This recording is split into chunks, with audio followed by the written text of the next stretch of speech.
So in this video, I want to talk about understanding latter-day prophecy. This is, I think, a really important thing for a lot of us to look at and to review for a couple reasons. One main reason is because we want to be careful not to be deceived by false information or things like that that's out there. And unfortunately, there's quite a bit of false information that's out there. Another one is so that we can truly start to get into what really is there to help us learn the gospel better. And that's really the main point, is learning the gospel better. I do not recommend fully just watching these videos. There's hundreds of them out there all over social media and all over the internet that are claiming to be revealing latter-day prophecy, or telling here's what the latter days is going to be like, or here's the chronological order of how things are going to go. Here's the signs that have been fulfilled, here's the ones that are about to be fulfilled, and here's how they're going to be fulfilled. There's tons of these videos. I've watched lots and lots of these videos, partially because I'm interested in learning. So I watch them to learn what they say, to see if there's any information that they have that maybe I haven't heard yet.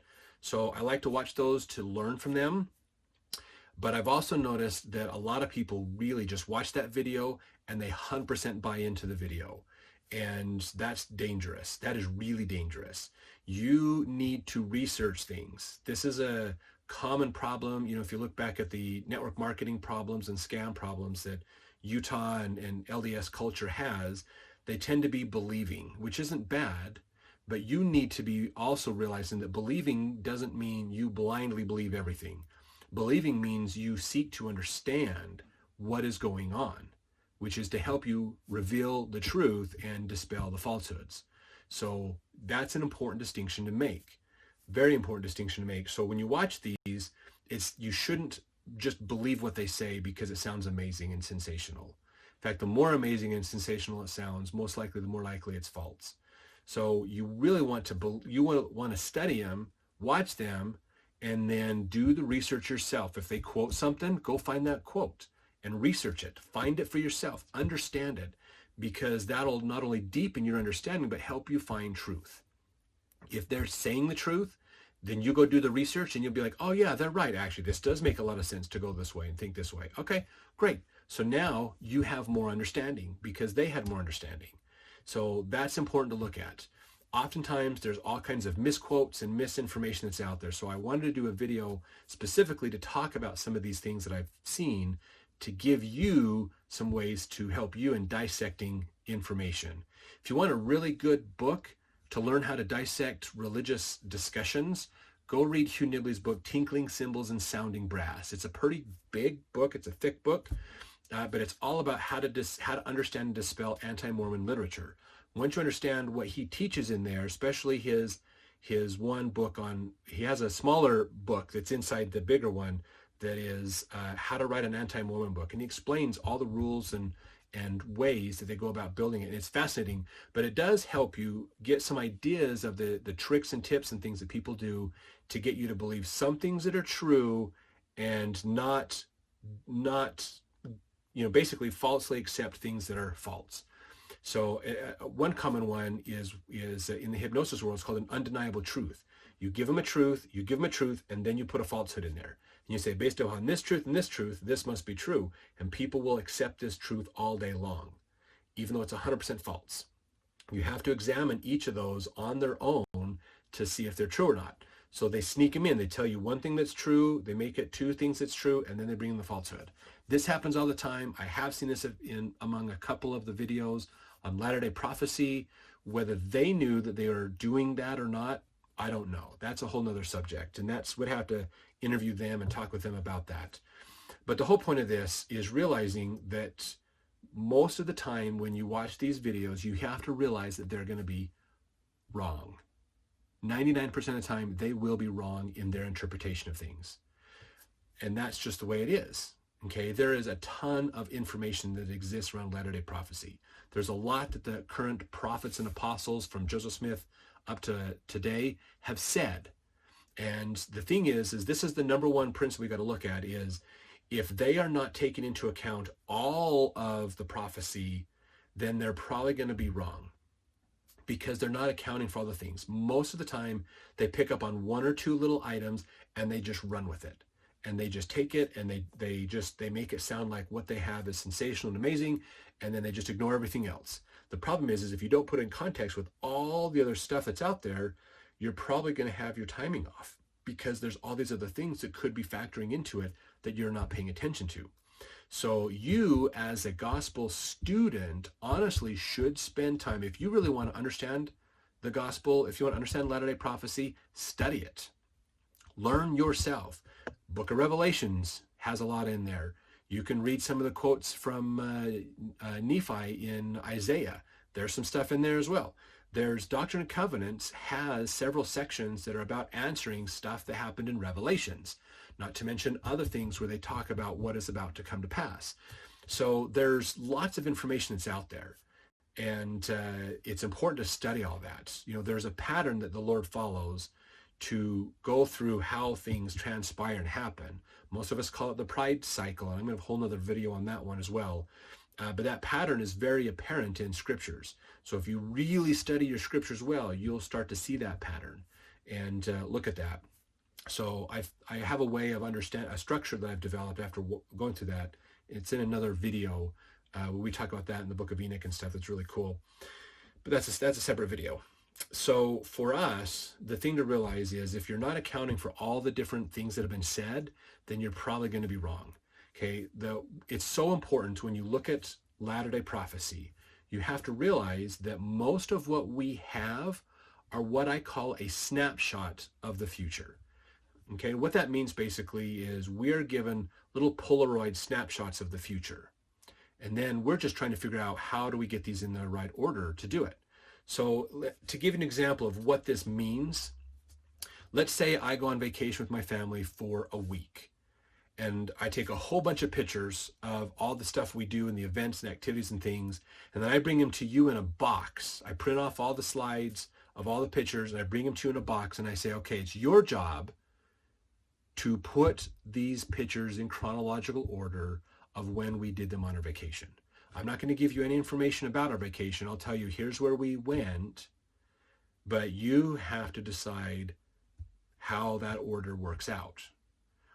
That is what we're facing when we look at Latter-day prophecy. Okay, we have snapshots. Nephi gives us a glimpse sometimes from what he understands of the latter days.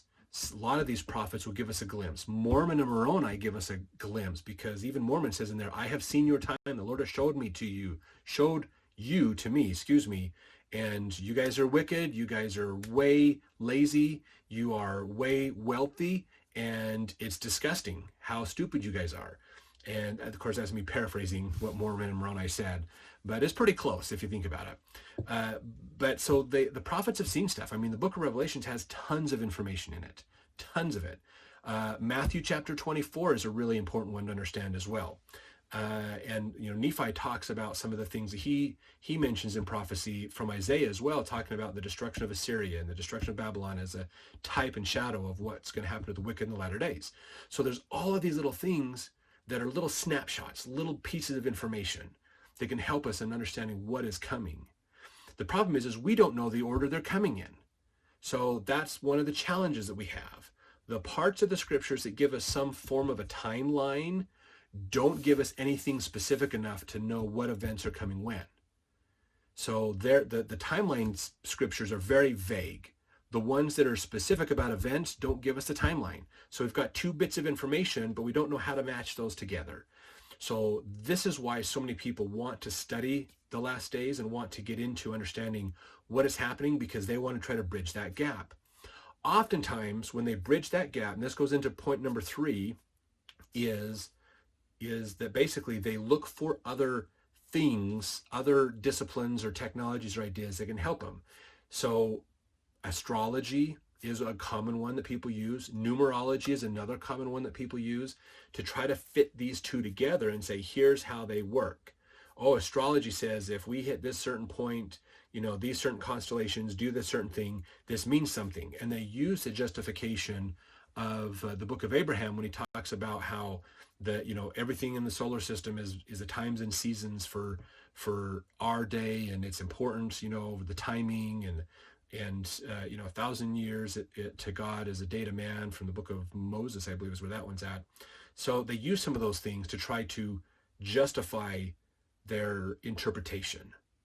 And you just have to realize that's what they're doing. They're justifying their interpretation by using some of those scriptures. So sometimes they're using them to point out things, and sometimes using them to justify. And that's important for you to look at. Are they using it to justify or point out things? So you have to decide that for yourself as you study along with what they've talked about. So don't follow people who don't give you those recommendations as far as like, here's where to find the information so you can look it up yourself. If they don't give you that, they just want you to believe what they said, that's usually a red flag for me. And I'm like, nope, if you're not going to help me learn on my own, then I'm not going to follow you, because there's a good chance you're going to be wrong, and I don't want to accept anything that might be wrong. So when you go through these, just realize that, okay? Now, I'm not saying that astrology is a bad thing to look at, or numerology and stuff. There could be some good things there to help us. The problem is people rely on those things so much that they forget that, if astrology was an important part of God's plan, we'd probably hear more about it in the scriptures. There's a few times where astrological events are used, like the Star of David, this new star in Bethlehem, stuff like that, which did not happen around Christmas time. So anytime you hear about the Christmas star, the Bethlehem star at Christmas time, okay, guys, we all know the Savior was born April 6th. So if the star didn't happen in April, it didn't happen around his birth. We just understand some principles there from Revelation on the Savior's birth that realize that if the star happened, then the star chart should show it showing up at the beginning of April, not December. Okay, just FYI there. So it's another classic example of misinterpretation of stuff. But the thing is sometimes he uses that. And I don't want to go into a whole lot of detail on more research and stuff. When we get into the book of Abraham and talk about some of the things there, I'll probably bring it up then. But just realize that it would probably be talked about more in the scriptures if astrology meant that much and made a big deal. Yes, everything is put for a certain reason for us, but not necessarily to prove exactly how things work, okay? A classic one that I see a lot from astrology is where people believe that there's this new star that travels through Virgo, which is usually a woman, and it looks like she's pregnant, and then it goes past her into the lion and stuff. Okay, that happens, from what I understand, about every 12 to 20 years, something like that. That series of combinations in the sky come around regular. It happens regularly. So you can't say, oh, look, because it's the year 2012 and this suddenly happens, it means something different this year than it did the thousands of other times it's happened through history. So just realize that. This is why it's important to do your studies. So, because if you look at that constellation combination and start looking at other opinions and other ideas and realize, actually, this happens often. It's not an uncommon phenomenon. That's something that you can look at. And now all phenomenons don't mean anything, don't have any latter-day implications. Just because we have 4 red moons, 4 lunar eclipses, in 1 year, doesn't necessarily mean it's a sign of anything specific. It could, but we'd have to have more information from prophets to help us understand that. So that's the thing you got to be careful with, is there's lots of misinterpretations and ideas. Numerology is a big one where people say, well, because this happened and that means this many years, and they invariably use Moses's 1,000 years quote. 1,000 years is, actually I think it's one of the Doctrine and Covenants, possibly, not Moses. 1,000 years to man is a day to God. So that means, the whole thing of the creation took 6 days. That must have been 6,000 years. So that's false, guys. That's not there. That's taking A and trying to compare it to 2. Okay, those are 2 different things. Moses, when he did the days for the creation, didn't necessarily say each one of these was a 1,000-year period. What he said was, here's the beginning of the creation period, and there was an ending to each creation period. And he used the concept of days and nights as a way to delineate that out.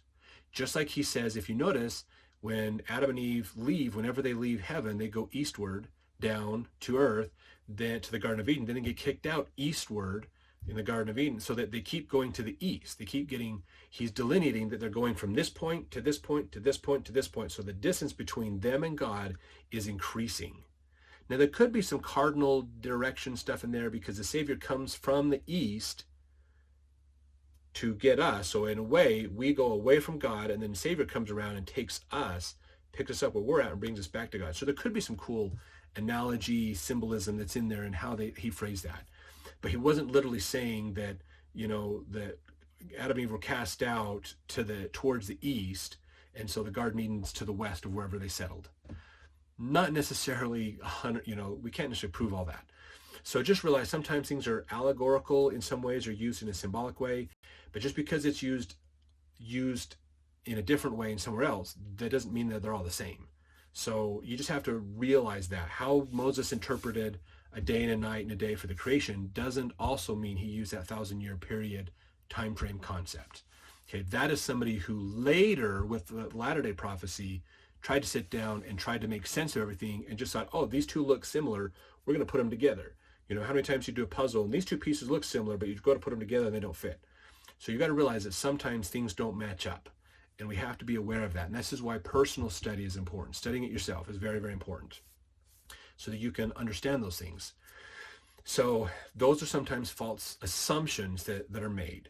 Now, assumptions are a huge part. This is like principle 4 of understanding these latter-day prophecies. Assumptions are made all the time. So whenever you watch these videos or read their blog posts or things like that, watch for their assumptions. Watch for what are they making assumptions of. So if they come along and go, it is said that this happened, so this must have happened. That's an assumption. They made an assumption. Okay? If they can't prove that event was specifically meant for this, this, or this, or that a prophet comes out and says, this event meant this, this, and this, to actually tag that event, then they're just making an assumption that event is there. One that I have seen is there's a popular video that's been going around that talks about how an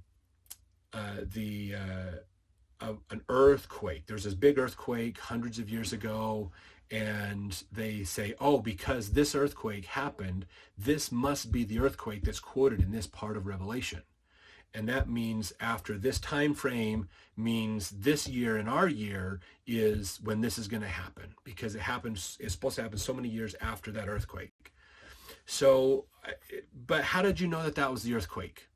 Out of all the earthquakes, I mean, there's thousands of earthquakes that happen every single year all over the globe. Literally every year. I've been tracking him for like 8 years now, followed that Dutch Sense guy, and he's got some interesting ideas. Not 100% right, it doesn't seem, but he's at least learning and improving as he goes along and gains new information. So he's got some good ideas. He might be onto something, honestly. At least I think so. But the thing is out of all those earthquakes, why was that one picked? So you have to look at the assumptions. When do they make an assumption? When are they just trying to make some kind of logical leap between 2 points or ideas? And that's important to look at, because if they can't say, hey, look, this prophet came out and said that this earthquake was meant because of this, this, or this, then it's hard to say whether that's completely true, that that's the right earthquake or not. That is an important thing to look at, okay? So watch out for that. It's not saying it's not that earthquake, but it might not be that earthquake, okay? So let me give you an example of this. In fact, in Matthew chapter 24, which we have two interpretations of. We have, the New Testament, and then it's also in the Pearl of Great Price, because Joseph Smith got some more clarification on it as he was going through the scriptures, looking for things that he need to be fixed or replaced using the Urim and Thummim and stuff.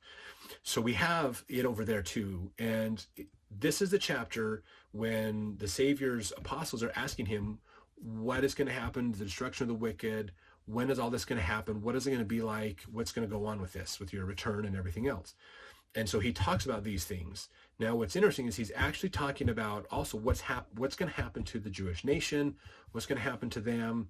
So the fulfillment of Daniel's prophecy, the abomination of desolation, which was 70 AD, which is a fascinating time of history to study, especially if you want to understand latter-day prophecy, because apparently it's going to happen again. So that's a good one to understand. But he talks about earthquakes in diverse places and stuff like that. What a lot of people don't realize is there was actually an earthquake in the city of Pompeii around that time, just before 70 AD. I think it was 62 AD, maybe something like that. I'd have to go back and look. I'm just trying to think off the top of my head, but there was actually like a 5.5 in Pompeii. And so that was not far away from there. So earthquakes in diverse places happened, and there's fulfillment of that in their time shortly before, that destruction, the wars and rumors of wars before Titus came in and they basically quarantined off Jerusalem. They went through with his predecessor, which I believe was his dad before he became emperor. He went through all the outlying Jewish settlements and destroyed them first, and then left Jerusalem for last. So if you read S.G. Brandon's book, The Fall of Jerusalem and the Christian Church, it's a really good book, a lot of detail in there on how the destruction of AD 70 happened. It's really cool. So, and that will be fulfilled, of course, that was fulfilled in the New Testament times, and it was fulfilled, it'll be fulfilled again in our day and age too. There'll be some similarities. So again, patterns. So the Lord likes patterns. And so if you follow these patterns, understand these patterns, you get some ideas. So that's important to look at. Now, one of the patterns that is super, super, super, super important to realize when you look at latter-day prophecies and revelations is the one given by the Savior to his apostles. Again, this is another one. This is coming right out of the New Testament, where they were asking him again, when is this going to happen? When are these destructions going to happen? And I think it's actually in Matthew 24 too, as well, that it's there. But he says, basically, look to the fig leaves. Look to the fig leaves to know the sign. And he basically is saying that when you see the changing of the season, the fig leaves change, you'll know it's getting close. So he didn't give them a timing at all. He didn't say 2,000 years from now, this is what's going to happen. He didn't say in 2,500 years, here it's going to happen. He didn't give him a timing at all. He said it's a season. Just as seasons change, okay, now we have an official beginning of summer and a beginning of winter and beginning of fall. We have a date that people have put on the calendar that say this is the official beginning. The reality is the weather doesn't follow that calendar, okay? The weather in Mother Nature doesn't follow that. So even though it's technically, I think it's September 22nd is the official beginning of fall, that doesn't mean we don't get snow early in September. And that doesn't mean we might not get any snow till after Halloween. So just because the calendar said so doesn't mean nature follows that. So it's not a precise timing. Sometimes fall comes early, sometimes fall comes late. It changes. So it's not so much the timing, but watching for the conditions of the change of season. So the Savior's telling them, at least this is how I understand what he said. And if you have another interpretation of this, put it in the comments. I'd love to hear more. It's about following the season. So you watch the patterns. There's not a specific timing. You watch the pattern. And as the pattern unfolds, you will know when it's getting close. But you have to watch the pattern because there isn't a timing to it. You can't say, oh yeah, the leaves won't change until after September 22nd. So we don't need to worry about that. Now, sometimes the leaves change before. Sometimes we get snow before. Sometimes we get it later. So it's the pattern, not the timing. And that's an important thing to realize is the whole point of latter-day prophecy isn't to time it. Because again, we talk about the thief in the night, which is another analogy the Savior gives about the latter days and latter-day prophecy is you won't know the time when it's coming. It'll be a thief in the night. So what that means is if you believe that your house is going to be broken into, then if you knew, like if you just, some fortune teller could tell you, hey, 3 weeks, next Thursday, you're going to have somebody try to break into your house. So what are you going to do? You're going to wait till 3 weeks next Wednesday, and then you're going to go buy a gun or a dog or a burglar alarm, or you're going to sit up all night and wait for someone to break in, and you got 911 on speed dial. That's the reality of it. We would literally wait till the last minute and then get prepared.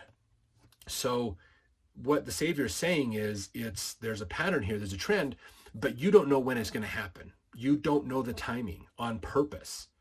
You just have to be prepared. So what's the best way to prepare for a burglar? Always be prepared. Always be prepared. The night the burglar comes is not the night to go, man, I wish I would have done X number of things. That's the night you want to go, I'm glad I did X number of things.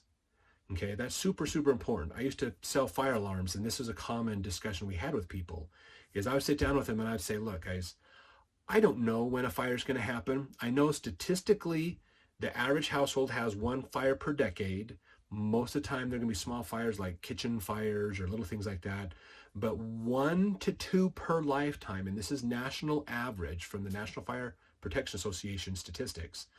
1 to 2 per lifetime on average that the fire department's going to have to be called to take care of. When is that going to happen? I don't know. I have no idea when that's going to happen. But that's why you have alarms now. That night is not the night to decide I should have done something better when the fire alarm guy was in my house. Tonight is the night to think of, if and when that happens, where do I want to be? What do I want to have happen then? So now I can plan and prepare to be ready for when that happens, okay? So it's not a timing, it's more about the patterns. So the Savior tells us this. So anybody that tries to say, I can find the timings of all this, dude, the Savior's already told us that he's not giving us the timings. He's already said this to us. So what you're saying is, here's my best guess for what I think could happen. But other than that, that's as far as you can take it.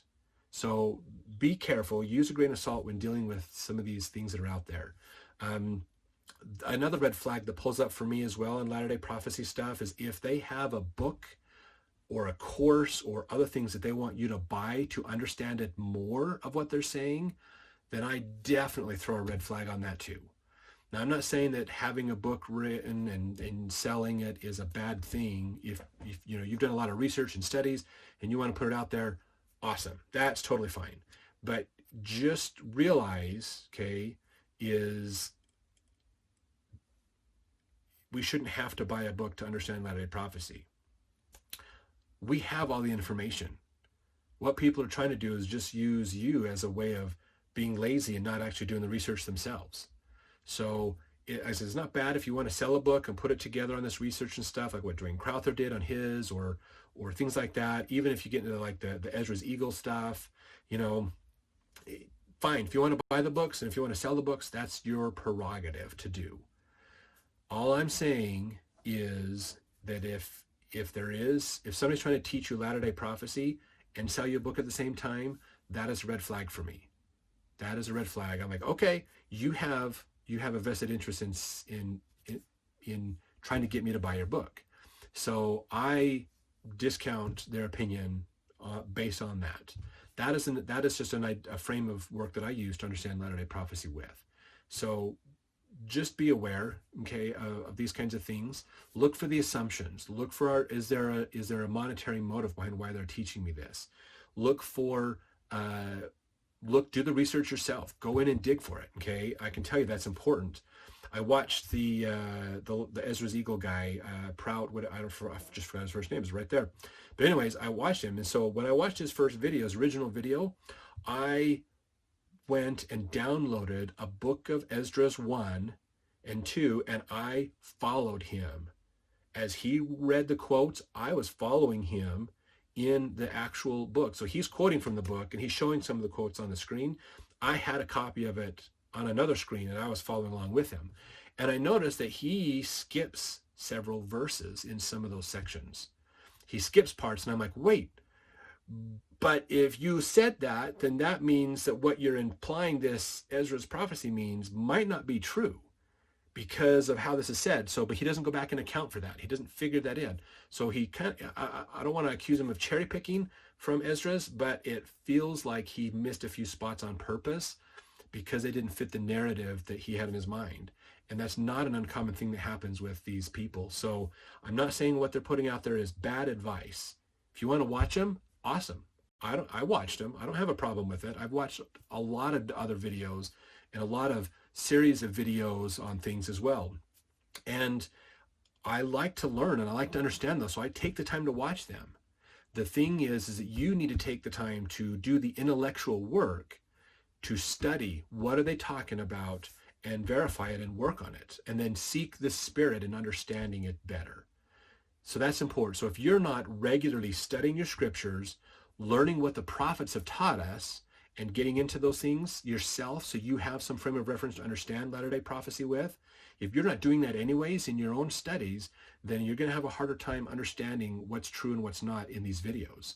So you need to be studying it yourself. In fact, if you want a good starting point, other than Dwayne Crowther's book for the quotes in it, get Doctrines of Salvation from Joseph Fielding Smith and read them. There's book 2, I think especially has a whole lot of stuff. Not a lot of detailed stuff, but get it. There's a lot of stuff. The Teachings of Prophet Joseph Smith has a ton of revelations and ideas in there.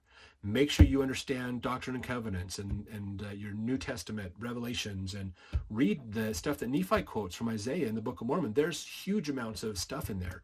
The Pearl of Great Price is a very important part of understanding these things as well. So you need to read all the standard works of the church, and you need to keep rereading them and studying them and digging deeper into them. They're all important. But if you're not doing that, then it's so much easier for you to get caught up by some of these things out on these videos, okay? So study yourself while you're watching these videos. Learn, why do they think that event means this, okay? Another one, I'll bring up this one just as the last one because I know this video is getting really long, is when people say around the year 2000 must have been when the 6th seal was done and the 7th seal was opened. I've seen people use the church's New Testament study guide, student manual for this. And you can get it. It's in the Gospel Library. You go in seminaries and institutes, and then you can go to institutes and then this New Testament study manual. I think that's the order that they're in to navigate to it. And then go to Revelations and look it up. They have a chart in there that shows these 1,000-year history broken down. And so you assume, oh, the church has put this together, it must be official. And so this must be the true way of doing things. When it gets to the end of the 6th seal, the opening of the 7th seal, the timing that they put on there in that chart says around 2000. That's all it says, around or about 2000.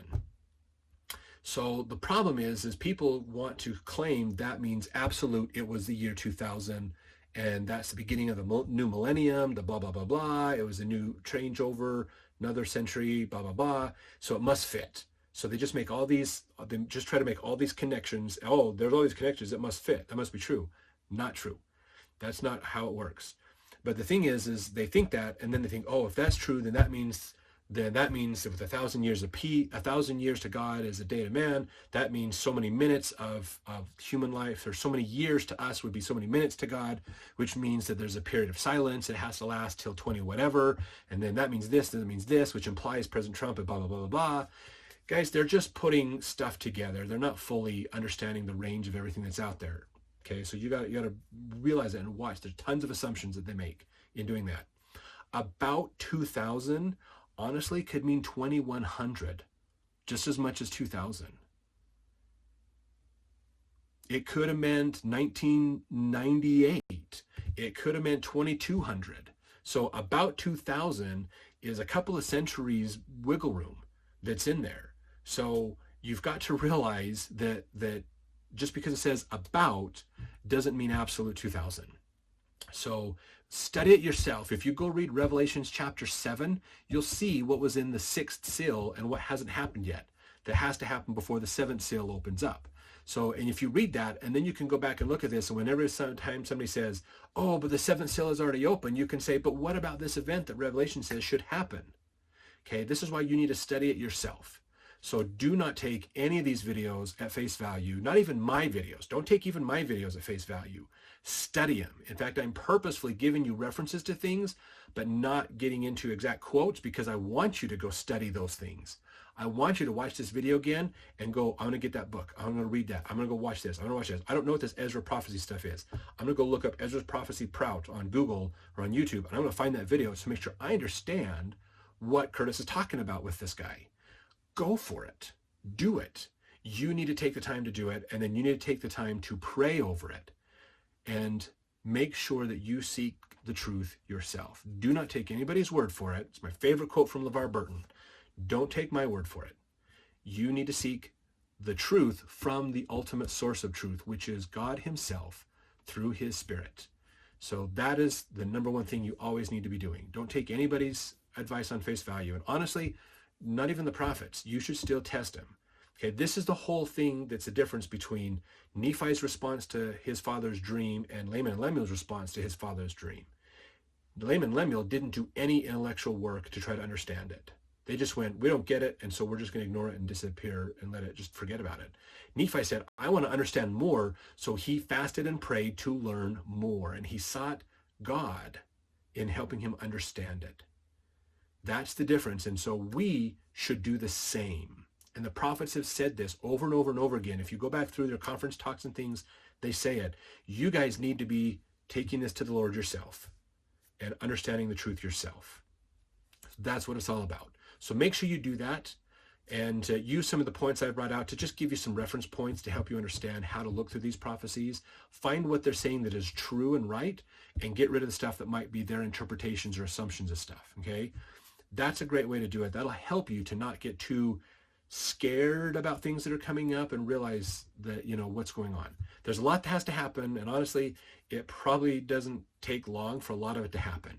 So, and I would recommend studying the history of the Assyrian Empire and its downfall, as well as the Babylonian Empire and its downfall.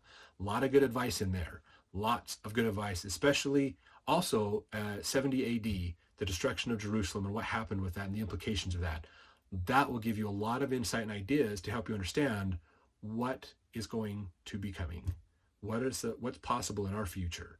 So it's not pretty, but it is survivable, thankfully. And the more we stay close to God and we do what he wants us to do, the more he will help us in making sure that we can make it through those kinds of things. And if we don't make it through, hey, darn, we're not alive anymore. We don't feel pain or hunger or anything like that anymore, which is great. So just stay with God and he'll help you out. So thanks. If you have questions on this or comments on it, I look forward to reading your comments on this video.